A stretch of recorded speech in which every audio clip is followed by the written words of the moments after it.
Hi hello welcome to Sushma diaries. నేను ఈరోజు అయితే మెరీనా బే సన్స్ అయితే వచ్చేసాను అనమాట. ఎందుకు అంటే పైన మీకు ఆల్రెడీ లైట్ కనిపిస్తుంది కదా, ఇక్కడే చూడండి.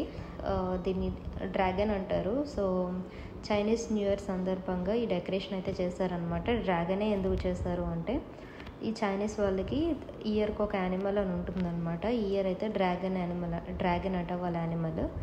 సో అందుకని చెప్పి డ్రాగన్తో అయితే డెకరేట్ చేశారనమాట. ఒక్కొక్క ఇయర్ ఆ యానిమల్ కూడా మారుతూ ఉంటుంది. లాస్ట్ ఇయర్ ర్యాబిట్, దానికి ముందు ఇయర్ టైగర్ బుల్ అనమాట. సో ఇలా డిఫరెంట్ యానిమల్స్ అయితే ఉంటాయి. అండ్ డెకరేషన్ అయితే ఇలా ఉంది. బట్ అస్సలు ఎంఆర్టీలు కానీ ఏవి ఖాళీ లేవండి. అసలు మెరీనా బే సన్స్ ఈ ఏరియా మొత్తం కూడా ఫుల్లీ రష్గా ఉందన్నమాట. సో చాలా బిజీగా ఉంది. సో ఏదో కష్టపడేదో అయితే వీడియో అయితే తీసేసా. సో ఇదే అనమాట ఓవరాల్ లుక్. మీకైతే నచ్చింది అనుకుంటున్నాను. నచ్చితే కనుక please like, share and subscribe my channel Sushma diaries. Thank you.